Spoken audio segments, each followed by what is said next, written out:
नमस्कार दोस्तों, कैसे हो आप लोग। आई होप आपकी तैयारी बहुत अच्छी चल रही होगी। सिविल पैरालेक्स एकेडमी में आपका स्वागत है। मेरा नाम नरपत कुमार। आज हम एक इम्पोर्टेंट सब्जेक्ट की शुरुआत करते हैं, सी सेट की। ठीक है, अभी दिसंबर ऑलमोस्ट 10 दिन बीत गए हैं और अभी हार्डली 5 महीने आपके एग्ज़ाम को बाकी है। ओके, और सी सेट प्री का एक बहुत इम्पोर्टेंट पार्ट है। आपको भी पता होगा, एक इसके बारे में डायलॉग है कि सी सेट आपको आईएएस बना तो नहीं सकता, लेकिन ये आपको रोक सकता है। ठीक है, अपने आसपास कितने ही ऐसे एग्जाम्पल होंगे, मेरे फ्रेंड भी के बहुत सारे ऐसे लोग हैं जो सिर्फ सी सेट की वजह से रुके हुए हैं। ठीक है, उनके जीएस में 100 प्लस 120 प्लस मार्क्स भी आ रहे हैं, लेकिन सी सेट में वो 66 मार्क्स नहीं ला पा रहे हैं। ठीक है, और सी सेट ऐसा सब्जेक्ट है जो कोई एक मतलब महीने 15 दिन में तैयार होने वाला सब्जेक्ट नहीं है। भले आप मैथ रीजनिंग के फॉर्मूले पढ़ लोगे, लेकिन जब तक आप उन चीज़ों को अप्लाई नहीं करोगे, अच्छे से अ, उनके ऊपर ज़्यादा अच्छे से प्रैक्टिस नहीं करोगे, तब तक वो अच्छा आउटपुट नहीं देगा आपको। सी सेट में अच्छा आउटपुट नहीं आएगा, क्योंकि वहाँ पे आपको भी पता है टाइम मैनेजमेंट बहुत बड़ा फैक्टर होता है। और टाइम मैनेजमेंट तभी होता है जब आपकी अच्छी प्रैक्टिस हो।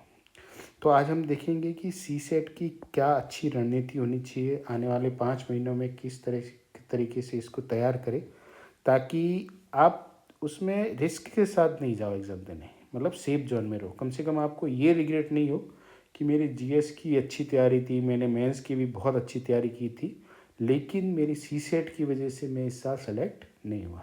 ठीक है, तो सबसे पहले तो ये है कि सी सेट आपको आईएएस बना तो नहीं सकता, लेकिन ये रोक सकता है, और बहुत लोगों को रोका भी है। जैसे ये मार्कशीट देखो, ये 2020 की मार्कशीट है, लेकिन 2025 की मार्कशीट या फिर 2024 की मार्कशीट में भी ऐसे कई एग्जाम्पल मिल जाएंगे आपको, जहाँ पे जीएस में 121 मार्क्स है, जबकि पेपर 2 में 49.18 है, यानी कि फेल, यानी कि फिर से पीटी देना पड़ेगा। ऐसा एक और एग्जांपल है 102, उसके जीएस में 60.83, मतलब हार्डली 6 मार्क्स से वो रह गया, किससे, सी सेट में रह गया। ठीक है, तो इन लोगों को जब जीएस की अच्छी तैयारी कर की है उन्होंने और सी सेट में रह जाए तो कितना ज़्यादा दुख होता होगा। तो यही आज देखेंगे कि सी सेट, ये जो कंडीशन है, ये जो सिचुएशन है, आपके साथ नहीं हो। इसके लिए आपको अभी से तैयार रहना है। अगर आपने तैयारी शुरू नहीं की है तो अभी से थोड़ा थोड़ा टाइम सी सेट को देना शुरू कर देना चाहिए। और देखो, एक चीज़ और ध्यान रखना, सी सेट भले ही आपका कितना ही अच्छा हो, आपका बैकग्राउंड भले बीएससी हो, बीई हो, बी टेक हो, कुछ भी हो, लेकिन ये सब्जेक्ट प्रैक्टिस मांगता है। ठीक है, यहाँ पे होता है ना, क्वेश्चन आना जरूरी नहीं है, आपको सब क्वेश्चन आ भी रहे हो, लेकिन उस टाइम बाउंड में सॉल्व करना भी बहुत ज़रूरी है। ठीक है ना, और इसके साथ साथ आपको एक्यूरेसी भी मेंटेन करनी है। तो बहुत सारे फैक्टर है जो इस सी सेट के पेपर को टफ बना देते हैं। ठीक है, जैसे 2023 का ही पेपर था, तो एक बहुत चैलेंजिंग पेपर माना जाता है, और अच्छे अच्छे जिसने बीटेक बी किए हुए थे, जिनका बैकग्राउंड मैथ रहा है, उनसे भी ये पेपर सॉल्व नहीं हुआ था उस टाइम पे।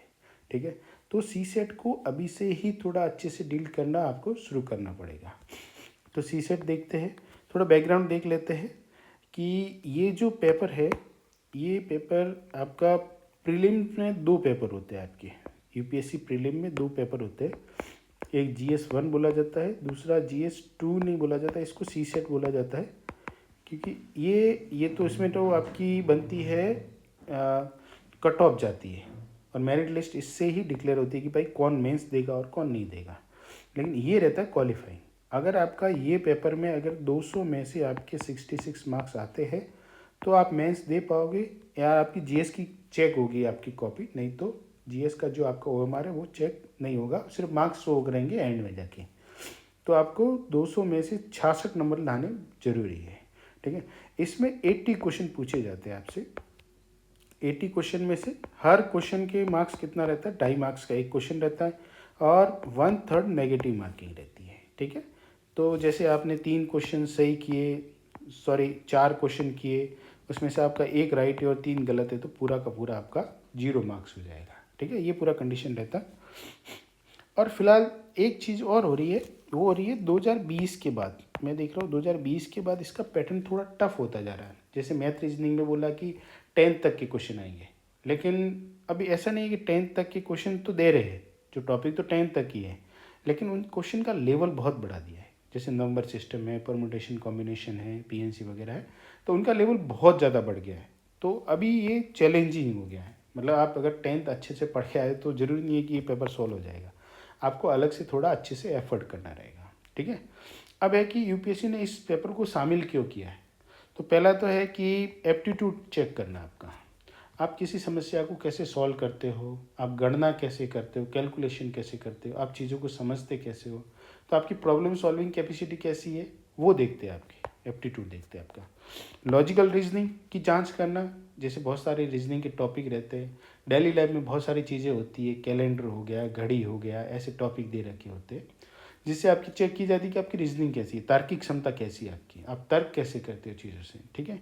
कॉम्प्रहेंसिव, मतलब आप जैसे आप सिविल सर्वेंट हो, आपके पास बहुत सारी रिपोर्ट भी आती है, बहुत सारे ऊपर से जो चेक की हुई बहुत सारी चीज़ें आती है, गवर्नमेंट डॉक्यूमेंट आते हैं, उस बड़े डॉक्यूमेंट से आप अपने लिए काम की चीज़ें कैसे फाइंड करते हो, वो चेक करने के लिए आपकी कॉम्प्रहेंशन की है।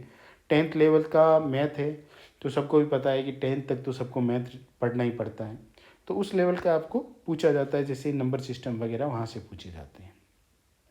तो ये उद्देश्य था। पहले ये सिर्फ पहले तो इसके मार्क्स जुड़ते थे, फिर हिंदी मीडियम में थोड़ा आंदोलन करने के बाद इसको क्वालिफाइंग कर दिया, लेकिन 4-5 साल तक तो ठीक था कि क्वालिफाई हो जाता था आराम से, लेकिन 2020, 21, 22, 23 के बाद तो फिर ज़्यादा ही टफ होने लग गया।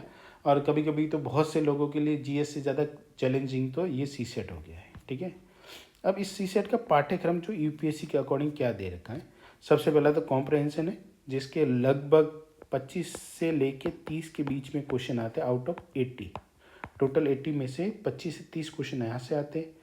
फिर आते हैं आपका interpersonal skill including communication skill से बेस्ड क्वेश्चन पूछे जाते हैं। फिर लॉजिकल रीजनिंग और एनालिटिकल एबिलिटी है, निर्णय लेना, समस्या समाधान। फिर आपका decision making in problem solving है। फिर जनरल मेंटल एबिलिटी है, ठीक है, सामान्य मानसिक योग्यता बोलते हैं जिसके।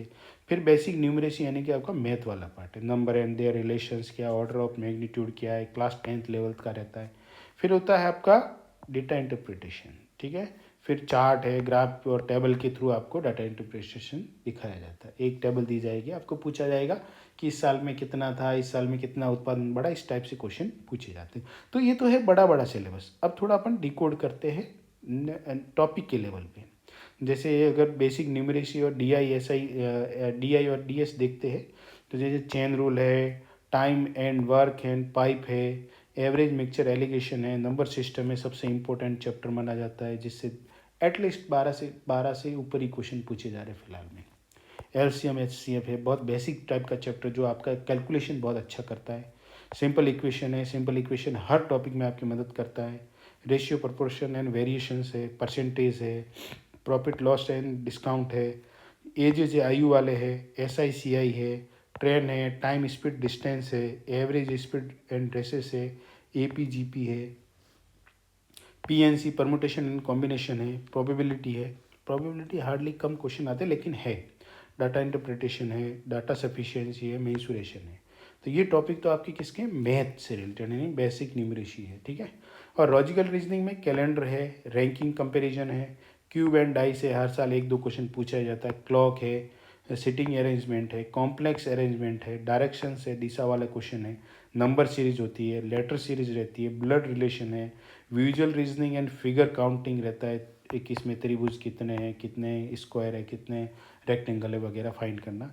कोडिंग डिकोडिंग ये यहाँ से भी 1-2 क्वेश्चन पूछे जाते हैं हर साल। वेन डायग्राम है, सिलोलिज्म है, सिलेक्शन है, और कुछ मिसलेनियस टाइप के भी रहते हैं लॉजिकल रीजनिंग में। और फिर रहता है आपका रीडिंग कॉम्प्रहेंशन। रीडिंग कॉम्प्रहेंशन से मैंने बताया 25 से 30 के आसपास क्वेश्चन पूछे जाते हैं, ठीक है। अब है क्वेश्चन का पैटर्न क्या है, मतलब इन 3 टाइप से क्वेश्चन, जो 3 मेजर सेगमेंट है ना, जैसे मैथ है, रीजनिंग है और कॉम्प्रहेंशन है, यहाँ से कितने क्वेश्चन पूछे गए हैं ईयर वाइज। तो अगर 2024 का देखें तो 35 क्वेश्चन पूछे गए थे मैथ से, मैथ से। फिर रीजनिंग के आसपास पूछे गए थे आपके 18 के आसपास, और 27 के आसपास पूछे गए थे आपके कॉम्प्रहेंशन के पैसेज पूछे गए थे, और उसमें से आपको आंसर देने थे, ठीक है। और 27 इस साल 29 पूछे गए 2025 में, ठीक है। और ये लगभग एवरेज इतना ही चल रहा है, 35 से 40 के बीच में मैथ रीजनिंग के पूछे जाते हैं, सॉरी मैथ के पूछे जाते हैं। बाकी कभी 2 साल 12 पूछे गए, कभी 18 भी पूछे गए ज़्यादा रीजनिंग के क्वेश्चन।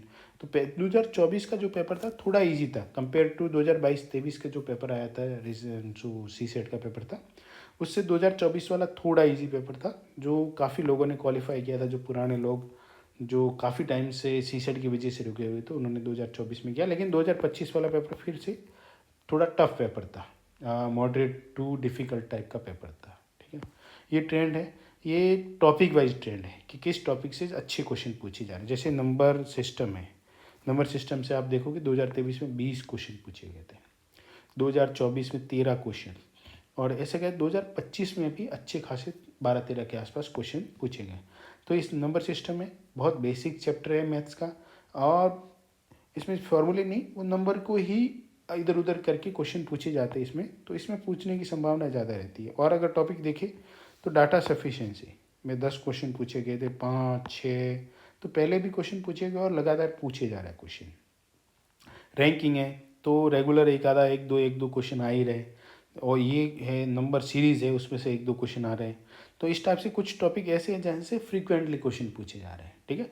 तो इसका एनालिसिस करके आपको पता चलेगा कि आपको प्रायोरिटी किस टॉपिक पे देनी। जैसे नंबर सिस्टम है तो आपको प्रायोरिटी पे रखना है इस चैप्टर को, ठीक है।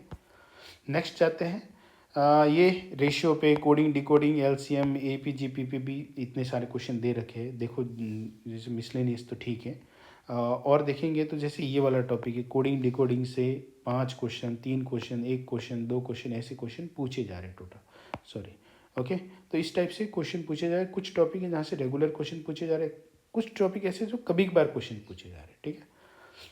तो आज हम देखेंगे सी सेट की रणनीति क्या होनी चाहिए, मतलब ऑल ओवर रणनीति क्या होनी चाहिए, पहले तो ये देखेंगे। तो सबसे पहला तो है कि इसका पाठ्यक्रम अपने देख लिया है, आपको पाठ्यक्रम अच्छे से देखना है। उसके बाद एग्ज़ाम पैटर्न को अच्छे से देखना है कि क्वेश्चन कैसे पूछे जा रहे हैं। देखो एक चीज़ है, एग्ज़ाम का पैटर्न बहुत फ्लक्चुएट हो रहा है अभी सी सेट का। जैसे 22-23 में जो पेपर था और 24 का पेपर था, थोड़ा इजी पूछा गया, 25 में फिर टफ पूछा गया। तो आपको हमेशा टफ लेवल के लिए तैयार रहना है। ऐसा नहीं कि इजी पेपर आएगा और मैं सॉल्व करके पास हो जाऊंगा, वो आपको अप्लाई नहीं करना। हमेशा थोड़े टफ पेपर के लिए आपको तैयार रहना है, क्योंकि पीटी में सी सेट जैसे पेपर में रह जाना बहुत रिग्रेट करता है अपने आप को। तो इसलिए आपको 2 चीज़ों पे बहुत अच्छे से पकड़ करना है, पाठ्यक्रम क्या है, कौन से पाठ्यक्रम से कितने क्वेश्चन पूछे जा रहे हैं, और प्रीवियस ईयर जो क्वेश्चन है उनका पैटर्न कैसा है, किस टाइप से क्वेश्चन पूछे जा रहे हैं, वर्तमान स्तर की जांच करना, आपका लेवल क्या है। देखो जैसे बहुत सारे जैसे SI CI है, सिंपल इंटरेस्ट और कंपाउंड इंटरेस्ट है, तो उस बारे में क्वेश्चन जो बनते हैं यूपीएससी ज़्यादातर कंसेप्चुअल क्वेश्चन पूछती है। एक शायद क्वेश्चन पूछा गया था कि एक की गणना हाफ ईयरली होती है ब्याज की और एक की होती है ईयरली, तो ब्याज किसका ज़्यादा होगा। अब ये क्वेश्चन में कैलकुलेशन नहीं है, सिर्फ है लॉजिक है इसमें, मतलब आपको सिर्फ फाइंड करना है कि इसका कंसेप्ट क्या है। तो इस तरह से आपके वर्तमान स्तर की जांच करना, या आपसे कोई फास्ट कैलकुलेशन या टफ कैलकुलेशन नहीं पूछी जाती है। यहाँ पे आपको क्वेश्चन को डिकोड करना बहुत अच्छे से आना चाहिए कि क्वेश्चन पूछ क्या रहा है। कभी कभी अपन क्वेश्चन देख के छोड़ देते हैं कि ये तो बहुत टफ लग रहा है, लेकिन जब उसको सॉल्व करने जाते हो तो बहुत ईजी से सॉल्व हो जाता है। एक अच्छा स्टडी प्लान होना चाहिए, किस टॉपिक को कैसे कवर करना है, आपको टेस्ट सीरीज कब देनी है, किस टॉपिक को कितना टाइम देना है, आपके पास एक प्रॉपर टाइमलाइन होनी चाहिए अच्छे से। ये जो है ये बहुत से बच्चे मिस कर जाते, बहुत से स्टूडेंट।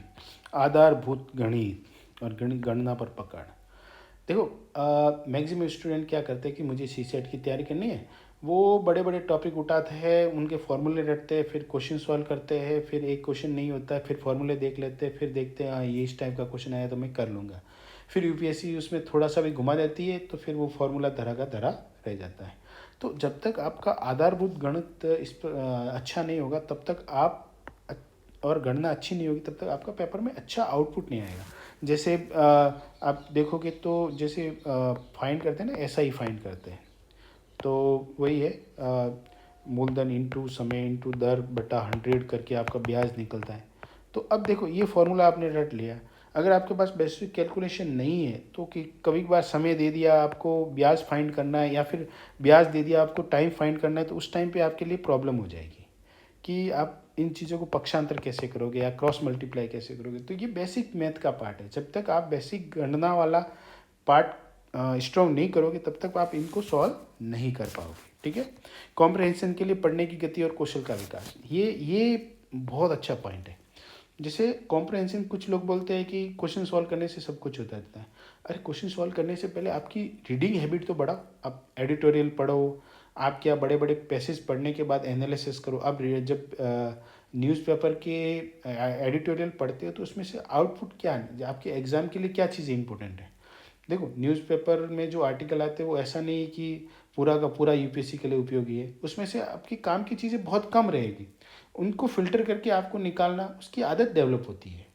मतलब कहते कि बहुत बड़ा आर्टिकल है, आप शुरू से पढ़ना शुरू कर रहे हो, एंड तक जा रहे हो, तो एंड तक आपने पूरे आर्टिकल की पकड़ बनाई कि नहीं बनाई, मतलब जो शुरू में बोला था वो एंड से लिंक करना है कि नहीं कर रहा। तो ये चीज़ें सीखने से क्या होता है, आपका कॉम्प्रहेंशन सॉल्व करने का आसान हो जाता है। ठीक है ना। तो अपनी रीडिंग हैबिट अच्छी होनी चाहिए, पढ़ने की गति भी अच्छी होनी चाहिए। तो इस कौशल का विकास, लॉजिकल रीजनिंग और एनालिटिकल एबिलिटी का अभ्यास करना है। ठीक है। डिसीजन मेकिंग, समस्या समाधान की समझ विकसित करना, लगातार मॉक टेस्ट, ये बहुत इंपॉर्टेंट पार्ट है। एटलीस्ट आप किसी भी इंस्टीट्यूट के फुल टेस्ट 10 तो आपको देने ही चाहिए। ठीक है। और आपको लग रहा है कि मार्क्स कम आ रहे हैं तो आप उसमें सुधार कीजिए। ठीक है ना। आप कौन से एरिया में आपके क्वेश्चन ज़्यादा गलत हो रहे हैं तो उस पर आप ध्यान दीजिए। प्रीवियस ईयर के एक्चुअली में 6 से 7 साल के क्वेश्चन सॉल्व कीजिए अच्छे से, तो इससे बहुत बेनिफिट होगा। आज आज हम इस बेसिक के साथ साथ में एक कॉम्प्रहेंशन को कैसे तैयार करते हैं वो भी देखेंगे। ठीक है। मैथ रीजनिंग के लिए हम अलग से एक लेक्चर बनाएंगे, लेकिन इसके लिए कॉम्प्रहेंशन कैसे सॉल्व करना है, थोड़ा पकड़ कैसे अच्छा कर सकते हैं इस पर, वो देखेंगे। ठीक है। कॉम्प्रहेंशन में क्या है, एक मैंने बताया था कि एक सिविल सर्वेंट के लिए बहुत सारी रिपोर्ट है, डॉक्यूमेंट रहता है, उनको बड़े बड़े डॉक्यूमेंट को पढ़ना, फिर उसमें से काम की चीज़ें निकाल के अपने लिए उसके अपने काम में यूज़ करना, ये कॉम्प्रहेंशन का मेन उद्देश्य रहता है। तो यह खंड एक उम्मीदवार को लिखित सामग्री को समझने, विश्लेषण करने, ये इम्पोर्टेंट है, उसका विश्लेषण करने की क्षमता का मूल्यांकन करने के लिए डिज़ाइन किया गया है। ठीक है। जब सिविल सेवक के लिए एक मूलभूत कौशल है, ये तो एक सिविल सर्वेंट में होना ही चाहिए। ठीक है। आपके पास काम की क्या चीज़ें, आप काम की क्या चीज़ें निकाल सकते हो। मतलब एक एक्सीडेंट हुआ, आप गए, लोग आए और आप भी गए एक सिविल सर्वेंट के तौर पे, तो आप उस एक्सीडेंट को किस नज़रिए से देखते और लोग किस नज़रिए से देखते, दोनों का नज़रिया बहुत अलग होता है। तो ऐसे ही किसी डॉक्यूमेंट को, बहुत बड़े डॉक्यूमेंट से आपको क्या आउटपुट निकालना है, क्या कमियां निकालनी है, क्या चीज़ें आपके लिए मायने रखती है, वो निकालना आपके लिए ये कौशल आपके पास होना चाहिए। ठीक है। तो इसमें होता है समझने की क्षमता है, कम समय में जानकारी प्राप्त करना है, आपका टाइम का प्रेशर भी रहता है, आपको आंसर भी देना है अच्छे से, तो ये प्रेशर तो रहता है। छोटे विवरणों पर ध्यान देना, छोटी छोटी इन्फॉर्मेशन कभी कभी पूछी जाती है, आपको कॉम्प्रहेंशन के क्वेश्चन में फंसाया जाता है, मतलब छोटी छोटी चीज़ों पे आपको फंसाया जाता है, फिर आप उन छोटे छोटे जो रहती है ना बातें, उस पर ध्यान नहीं देते तो कॉम्प्रहेंशन गलत हो जाता है। पढ़ने की गति आदि की जांच की जाती है इसमें। ठीक है। नेक्स्ट है पढ़ने में चुनौतियाँ क्या क्या है, कॉम्प्रहेंशन पढ़ने में चुनौती क्या क्या है। सबसे पहली तो है जटिल शब्दावली और बड़े पैसेज। ठीक है। बड़े बड़े पैसेज आते हैं, थोड़ी शब्दावली जटिल होती है, खासकर हिंदी मीडियम के लिए तो और भी ज़्यादा प्रॉब्लम हो जाती है। दूसरा है समय प्रबंधन। ये तो देखो सी सेट में अगर 2 की जगह 3 घंटे दिए जाए ना, तो हार्डली बहुत कम ही लोग होंगे जिनका सी सेट क्लियर नहीं होगा। बाकी 3 घंटे देने से बहुत सारे लोगों का सी सेट क्लियर हो जाएगा, क्योंकि टाइम मैनेजमेंट भी बहुत बड़ा फैक्टर है वहाँ पे। अगर टाइम मैनेजमेंट का ध्यान नहीं रखा जाए तो आप मान के चलिए कि ये पेपर रह जाएगा। ठीक है। अनुमान आधारित प्रश्न है, तो उसमें क्या रहता है, बहुत सारी चीज़ें अपन एज्यूम करना लग जाते हैं। अपने पास जीएस का नॉलेज बहुत रहता है, क्योंकि जीएस अपन ने बहुत अच्छे से तैयार किए, तो अपन जीएस का नॉलेज उसमें घुसा के अपने आंसर देने शुरू कर देते हैं। लेकिन आपको एक दायरा, सीमित दायरा रहता है, उसमें रहना रहता है, और अपना नॉलेज उससे अपने को बाहर ले जाता है, तो इसमें प्रॉब्लम हो जाती है। फिर विषयों की विविधता, साइंस एंड टेक, एनवायरमेंट, कुछ सोसाइटी से रिलेटेड, बहुत सारे फिलोसॉफी से रिलेटेड रहते हैं, आपकी कॉम्प्रहेंशन रहते हैं, तो विविधता रहती है। तो फिर उत्तर देने की रणनीति, इसमें भी बहुत चुनौती है। कोई कहता है कि पहले प्रश्न पढ़ो फिर गद्यांश पढ़ो, कोई कहला पहले गद्यांश को हल्का पढ़ो फिर जाके क्वेश्चन पढ़ो, फिर वापस से गद्यांश को अच्छे से पढ़ो। तो बहुत सारी चीज़ें जो आपको उत्तर देने का तरीका क्या होना चाहिए, ये भी एक चुनौती है। तो देखते हैं इनको कैसे इन चुनौतियों को पार कर सकते हैं। तो सुझाव क्या क्या है? पहले तो तेज़ी से पैसेज पढ़ने की आदत विकसित करें। तो डेली का कुछ एडिटोरियल पढ़ें, उससे आपकी जो करंट तो अपडेट रहती रहती है, साथ में आपकी कॉम्प्रहेंशन जो स्पीड है ना पढ़ने की, वो भी डेवलप होती है। तो कभी भी इससे आपको समझौता नहीं करना है। आपको जब भी कोई पैराग्राफ बड़ा या फिर न्यूज़पेपर का आर्टिकल है तो आप पढ़िए, उसको अच्छे से पढ़िए। और एंड ऑफ जब आप आर्टिकल पढ़ के ख़त्म करें तो आप सोचिए कि इस आर्टिकल में क्या क्या था, क्या क्या लिमिटेशंस थी, मेरे काम की क्या क्या चीज़ें थी। आप उसके एंड में जाके उसका एनालिसिस जरूर करें। सी सेट पेपर में पूछे गए पैसेज की प्रकृति अब अखबार के संपादकीय लेखों के समान होती है, इसलिए संपादकीय पढ़ने की आदत विकसित करें। संपादकीय यानी एडिटोरियल, ठीक है। भ्रम से बचने के लिए धारणा है, परिणाम है, अनुमान है जैसे कीवर्ड होते हैं ना, कभी कभी बोला है पूर्व धारणाएं क्या होती हैं, उसका निष्कर्ष क्या है, अनुमान क्या है। तो ये पहले से कीवर्ड आपको पहले से पता होना चाहिए कि पूर्व धारणाएं पूछी गई तो इस गद्यांश को या इस क्वेश्चन को सॉल्व कैसे करना है अपने को। पिछले सालों के क्वेश्चन बहुत अच्छे से सॉल्व करने, इससे बहुत ज़्यादा आइडिया लगता है, आपको डायरेक्शन मिलती है। आप देखिए, आप एक बार आप सॉल्व कीजिए, आंसर दीजिए, फिर आपको लगेगा अरे यार इस तरीके से आंसर देना था, तो आपको वो आइडिया लगेगा कि मैं कहाँ मिस्टेक कर रहा था। तो प्रीवियस ईयर क्वेश्चन पेपर तो बहुत बड़ा रोल प्ले करते हैं इसमें। एक दोस्त है मेरा जो लगभग 4-5 साल से सेलेक्टेड भी है और वो अपनी सर्विस इंप्रूव करने के लिए लगातार दे रहा है, उसका सी सेट लगातार हो रहा है, कभी भी मिस नहीं हो रहा है। और वो मैथ रीजनिंग के भरोसे नहीं जाता, वो कॉम्प्रहेंशन के भरोसे जाता है। मैथ रीजनिंग के 10 क्वेश्चन कर लेता है, 5-6 क्वेश्चन कर लेता है, बाकी उसका आउटपुट होता है 25 के आसपास कॉम्प्रहेंशन का, और वो उसके बदबूते पे अपना शीशे का पेपर निकाल लेता है। क्यों? क्योंकि वो सब चीज़ें अप्लाई करता है, ये चीज़ें, ठीक है। विभिन्न प्रकार के पैसेज आधार पर परीक्षा में चुनाव कैसे करना है, कौन से, जैसे 27 या इस साल 29 कॉम्प्रहेंशन या पैसेज बेस्ड क्वेश्चन पूछे गए, तो इन क्वेश्चन का सिलेक्शन कैसे करना है आपको।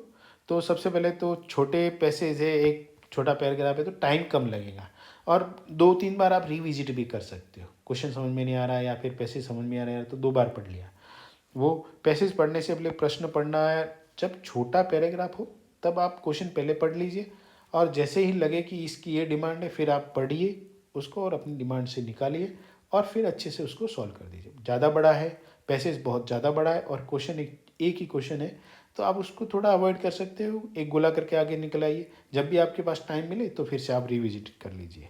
बड़े पैसेज या 2-3 पैराग्राफ वाले क्वेश्चन हो तो क्या करना है आपको कि विभिन्न प्रकार की सामग्री जानकारी प्रदान करने के लिए दी गई जानकारी के आधार पर इन्हें विभाजित या पृथक पृथक करने का प्रयास करें। कोई बड़ा पैसेज है या फिर ऐसा पैसेज है जिसमें बहुत सारे पैराग्राफ बनाए गए, तो आपको क्या करना है, इनको अलग अलग ब्रेक करना है। ब्रेक करके एक एक पैराग्राफ का अलग अलग मीनिंग निकालिए, फिर उसको सॉल्व कीजिए, फिर आंसर में आपके क्या पूछा गया है तो उसका फिर उसका आंसर दीजिए आप, ठीक है। बी है कठिनाई के आधार पर, कुछ पैसेज बहुत आसान रहते हैं, ऐसा नहीं है कि 29 के 29 या 27 के 27 पैसेज बहुत टफ रहेंगे, उसमें बहुत सारे ऐसे पैसेज रहेंगे जो आराम से हो सकते हैं। तो 15 या 20 के आसपास ऐसे पैसेज रहेंगे जो आप आराम से सॉल्व कर सकते हो, तो कीजिए, उनको अच्छे से सॉल्व कीजिए, ठीक है। और जो रिमेनिंग 10 से 15 है उनको थोड़ा आप टाइम लेके सॉल्व कीजिए अच्छे से। आसान पैसेज को विकल्प चुनने की सलाह दी जाती है, ठीक है। मध्यम कठिन पैसेज है, यदि आप पैसेज को हल करने में कठिनाई का सामना कर रहे हो तो इसे चिन्हित करें, यदि समय अनुमति दे तो अंत में वापस आए। और आजकल सबसे एक और जो समस्या बार बार आ रही है वो है कि पैसेज भी इजी है, क्वेश्चन में क्या हुआ कि जो आपके ऑप्शन है वो बहुत क्लोज हो जाते हैं, लेकिन उसमें छोटा सा कोई हिंट होता है, उसको पहचानना बहुत ज़रूरी होता है। एक्चुअली में पैसेज पढ़ने के बाद आपको लगता है कि यार ये बात तो बोली गई है, मतलब एग्जैक्ट नहीं बोली गई है लेकिन कुछ सेंस में बोली गई है जो आप मानते हो, जीएस पढ़ के आए हो। लेकिन यहाँ पे बहुत क्लोज 2 ऑप्शन रहते हैं, ऐसे ऑप्शन रहते हैं जहाँ पे आपको एक रहता है आपको मोटिवेट, गलत करवाने के लिए मोटिवेट करता है कि यार ये तो हो सकता है, लेकिन उससे बचना है आपको इन चीज़ों में। एक ही विषय या समान विषयों से संबंधित पैसेज को बार बार अभ्यास करें, जैसे एनवायरनमेंट से रिलेटेड है, आपको एनवायरनमेंट से रिलेटेड जितने भी तो प्रॉब्लम हो रही है तो आप उनको बार बार सॉल्व कीजिए। आप होता है ना कि आप रास्ते से भटकोगे नहीं, जब भी आपको लगता है कि आप डाइवर्ट हो रहे हो, जीएस के कंटेंट की तरफ डाइवर्ट हो रहे हो, तो इससे थोड़ा बचोगे आप, ठीक है। एनवायरनमेंट में कहीं बाहर नहीं जाना है, जितना ये आपको पूछा गया है, आपको गद्यांश में जितना दे रखा उतना ही आपको सॉल्व करना है। अपने अनुसार चीज़ें मानने से बचें, जो मैं डिस्कस कर रहा था कि इसमें सामान्य ज्ञान या फैक्ट को शामिल करते हुए किसी अंतराल को भरने से बचना है आपको। जितना दे रखा है उतना लिमिटेशन में आप उसका आंसर करें। एक पैसेज में फंसे नहीं रहे। यदि पैसेज समय लेने वाला लगता है तो अन्य पैसेज को कवर करने के बाद इसे फिर से प्रयास करना चाहिए। तेजी से पैसेज पढ़ने से उसे समझने में कमी नहीं होनी चाहिए और गति और समय का संतुलन बहुत जरूरी है। की फैक्ट है आपका टाइम मैनेजमेंट जब तक अच्छे से नहीं होगा तब तक आपका ये पेपर नहीं निकलेगा। मान के चलिए टाइम फैक्टर ही सबसे की की फैक्टर है इस पेपर का, और टाइम फैक्टर है तो इसमें यह होता है कि आपकी गति अच्छी होनी चाहिए, स्पीड आपकी बहुत अच्छी होनी चाहिए पढ़ने की, तब जाके इस पेपर को आप अच्छे से सॉल्व कर पाओगे और जो आपको मार्क्स चाहिए 66 आप आराम से ला पाओगे। तो पहला काम आपको क्या करना है, सबसे पहला काम तो आपको करना है कि अपनी जो रीडिंग स्पीड है उसको अच्छे से बढ़ाना है। फिर आप पढ़ने के बाद देखिए कि उसका आउटपुट क्या है, आपने रियली में पढ़ा शुरू से लेकर एंड तक क्या क्या लिखा हुआ है, कोई एक्स्ट्रा आपकी तरफ से तो ऐड नहीं हो रहा है, वो देखिए। उसको जो पैसेज में दे रखा है उससे इधर उधर डाइवर्ट नहीं होना है, अपने जीएस के फैक्ट या जीएस का नॉलेज यहाँ पे नहीं इनपुट करना है, ठीक है। तो ये ध्यान रखना है, दो तीन चीज़ें ध्यान रखनी है, और पीवाईक्यू सॉल्व करना है, बहुत अच्छे से सॉल्व करना है। और जो जो आप जहाँ पे मिस्टेक हो रही है ना उनको अगली बार नहीं रिपीट करना, इन चीज़ों को आपको ध्यान रखना है, ठीक है। तो आज हम कॉम्प्रहेंशन के बारे में ही देखा है, बेसिक देखा कि सीसेट का पेपर का नेचर क्या है वो देखा, कॉम्प्रहेंशन कैसे सॉल्व करना है उसको देखा। आगे हम एक लेक्चर में मैथ के क्वेश्चन देखेंगे, मैथ कैसे सॉल्व करना है, और एक में देखेंगे रीजनिंग कैसे सॉल्व करना है। फिर हम शुरू करेंगे सीसेट का फ्री कोर्स शुरू करेंगे यूट्यूब पे ही। तो उसमें हम क्या करेंगे, सबसे पहला जो चैप्टर रहेगा वो रहेगा बेसिक कैलकुलेशन। हम डायरेक्ट एडवांस में नहीं जाएंगे, ठीक है ना। हम पहले एक दो लेक्चर पढ़ेंगे कि चीज़ों को पक्षांतर कैसे करना है, ऐड कैसे अच्छे से कर सकते हैं, छोटी छोटी चीज़ें होती है, सरलीकरण कैसे करना है चीज़ों का। बहुत से लोगों को सिर्फ नॉर्मल सरल करने में भी प्रॉब्लम आती है, ठीक है ना। जैसे कट ये जैसे 1/2 5/20 है और 5/15 है, इनको सॉल्व करने में वो फिर गुणा करने लग जाती है या फिर कुछ कर लेते हैं। तो ये कैसे कट करते हैं एक दूसरे को, तो जैसे एक बार ये हो गया, ये 5 बार हो गया, 5 से 5 कट हो गया। तो इस टाइप की जो बेसिक कैलकुलेशन रहती है बहुत लोगों को प्रॉब्लम रहती है, वो कह नहीं पाते। तो हम इस पर काम करेंगे, एक दो लेक्चर इस पर काम करेंगे कि बेसिक कैलकुलेशन को कैसे स्ट्रॉन्ग करना है। अगर आपकी बेसिक कैलकुलेशन अच्छी हो गई तो बाकी के जो टॉपिक है ना वो समझने में बहुत आसानी हो जाती है।